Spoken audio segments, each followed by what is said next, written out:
तो कहा करती थी ये दुनिया जिसे तहजीब का मरकज, हमें तो तुम हमारी बस वही पहचान लौटा दो। कहा करती थी ये दुनिया जिसे तहजीब का मरकज, हमें तो तुम हमारी बस वही पहचान लौटा दो। आज जहाँ रहते थे हम हिंदू मुसलमान साथ मिलजुल के, खुदा के वास्ते हमको वो हिंदुस्तान लौटा।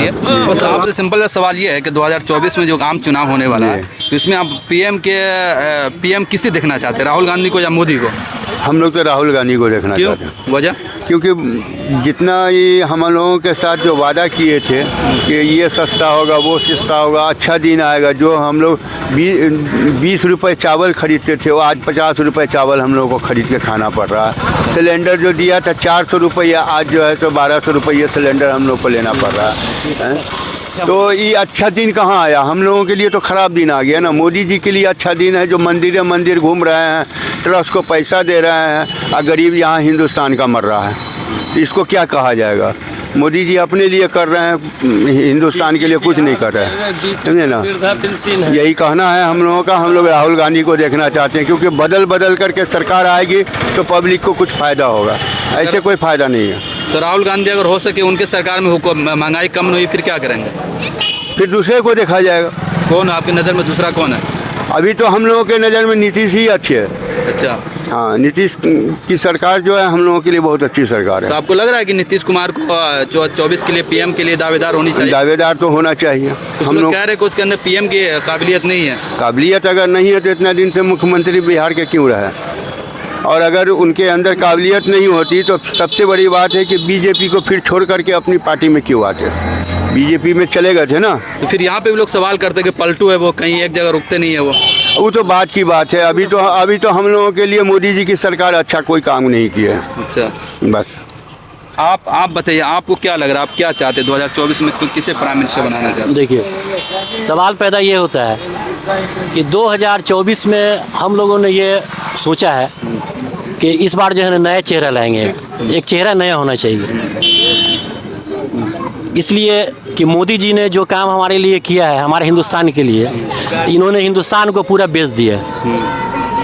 जितनी भी संपत्ति थी, जो जिससे हम लोग सुविधा उठाते थे, वो सबको इन्होंने प्राइवेट कंपनी के हाथ से बेच दिया। जो प्राइवेट जितनी भी कंपनियां हैं वो सारी कंपनी माला माल है, और जो अनलिमिट थे उसको इन्होंने लिमिट बना दिया। इसलिए हम लोग चाह रहे हैं कि इस बार मोदी को चेहरे को नहीं लाना है, इस बार एक नया चेहरा लाना है, और वो चेहरा हमको लाना है राहुल गांधी का। इस बार हम लोग चाह रहे हैं कि इस बार प्रधानमंत्री जब बने तो राहुल गांधी बने। तो आपको लगा फिर राहुल गांधी की सरकार में कहीं महंगाई कम नहीं हुई? फिर देखिए, महंगाई जब से ये सरकार बनी है, जब से हिंदुस्तान का कॉन्स्टिट्यूशन बना है, तब से लेके आज तक जो भी जनता के ऊपर बोझ पड़ता है, हदूर रखिए, जो भी जनता के ऊपर बोझ पड़ता है हम लोग उसको सहते हुए आ रहे हैं। सस्ता हुआ फिर भी हम लोगों ने अपनी ज़िंदगी जिए, महंगा हुआ फिर भी ज़िंदगी जिए। लेकिन कांग्रेस की सरकार जो थी, तो कांग्रेस की सरकार में ये था कि हिंदू मुसलमान का जातिवाद का कहीं कोई नामो निशान नहीं था। सब लोग एक घाट पे पानी पीते थे, सब लोग एक घाट पे पहले पानी पीते थे। और जब से ये मोदी की सरकार बनी है, जब से ये बीजेपी सरकार आई है, तब से जहाँ भी जाइए तो खाली हिंदू मुसलमान का फसाद, खाली हिंदू का नारा, और जहाँ भी जाइए तो जातिवाद का सवाल पैदा होता है। किसी दुकान में आप अगर चले जाएं तो क्या बात है, मुसलमान की दुकान, इसमें सामान नहीं खरीदो। अगर हम ट्रेन में सफ़र करते हैं तो ट्रेन में हमारे साथ दुर्व्यवहार किया जाता है, क्या बात है, ये मुसलमान है। और ये कांग्रेस की सरकार में ये सब बात पहले कभी नहीं थी, है। अब सवाल ये है कि मोदी क्यों प्रधानमंत्री नहीं बनेगा, राहुल गांधी क्यों बनेंगे?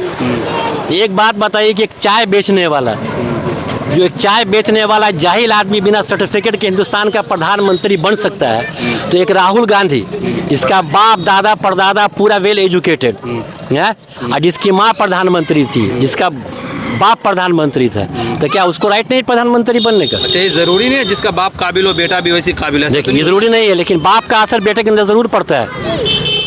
बाप का असर बेटे के अंदर ज़रूर पड़ता है, ऐसी बात नहीं है कि नहीं होता है। अच्छा, कुछ लोग कह रहे हैं कि राहुल गांधी कांग्रेस को नहीं संभाल पा रहे, उसके अंदर काबिलियत नहीं है। नहीं, काबिलियत तो बहुत ज़्यादा है।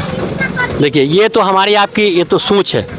ये जितने भी अपोजिशन पार्टी है ना, ये समझिए कि उसकी सोच है कि राहुल गांधी प्रधानमंत्री बनने के लायक नहीं है, वो प्रधानमंत्री नहीं बन सकते हैं। ये इंदिरा गांधी के भी टाइम में यही बात चला था कि एक औरत प्रधानमंत्री नहीं बन सकती, देश को क्या चलाएगी। समझ रहे हैं? इसलिए राहुल गांधी एकदम बेस्ट मैन है और इनको प्रधानमंत्री इस बार किसी कीमत पर हम लोगों का ये है कि इन्हीं को बनाया। लेकिन अभी दिल्ली में जो इंडिया गठबंधन का मीटिंग हुआ था उसमें पीएम के लिए खरगे जी का नाम पेश किया गया था, राहुल गांधी का पेश नहीं किया गया था पीएम के लिए। देखिए नाम पेश किया गया, ये सब पार्टी पॉलिटिक्स है। राजनीति की एक ऐसी चीज़ होती है ना कि इसमें आदमी कुछ ही बोल सकते हैं, कुछ भी करवा सकते हैं कि भाई खड़गे जी बनेंगे, नीतीश कुमार जी भी कोई ख़राब नेता नहीं है। नीतीश कुमार जो है इसलिए कि जितना भी दंगा फसाद वगैरह हुआ सब आपके दूसरे कंट्री में हुआ और हमारे बिहार में देखिए तो हमारे बिहार में एक नीतीश कुमार की ऐसी सरकार थी जहाँ के नीतीश कुमार ने किसी को टस से मस नहीं होने दिया, हाँ, और सबको एक डोर में बांध के रखा। और जब से ये मोदी की सरकार बनी है, क्या कहा शायर ने कि करवा कसैला कर दिया माहौल मुल्क का, ये मोदी का है, ये करवा कसैला कर दिया माहौल मुल्क का और नफरत का जहर दे दिया हर एक जुबान को, नफरत का जहर दे दिया हर एक जुबान को और लालच में राजपाट के इस चाय वाले ने अब बर्बाद करके रख दिया हिंदुस्तान को। अच्छा, आपसे लास्ट सवाल, अभी जो राम मंदिर का निर्माण हो रहा है, जो बन रहा है वहाँ, तो वहाँ कहा जा रहा है कि हिंदू मुसलमान सबको आनी चाहिए, सबको हिस्सा लेनी चाहिए, इस बारे में आप क्या सोचते हैं? देखिए ये सिर्फ एक कहावत है, कहा है कि कहा करती थी ये दुनिया जिसे तहजीब का मरकज़। हमारा हिंदुस्तान जो है ये एक तहजीब का मरकज़ है? जितने भी ऋषि मुनि विद्वान जितने भी साइंटिस्ट सब हमारे हिंदुस्तान के हैं। तो आपको क्या लग रहा है, वो राम मंदिर में सपोर्ट करनी चाहिए, जानी चाहिए क्या? देखिए भगवान का मंदिर बना रहे हैं, अमित शाह कह रहे हैं कि भगवान का राम मंदिर बनवा के हम भगवान को बैठा दिया है, भगवान हम बैठा के आपको भगवान को दे रहे हैं। वो भगवान जो सारी दुनिया को बनाया, वो अल्लाह जो सारी दुनिया का मालिक है?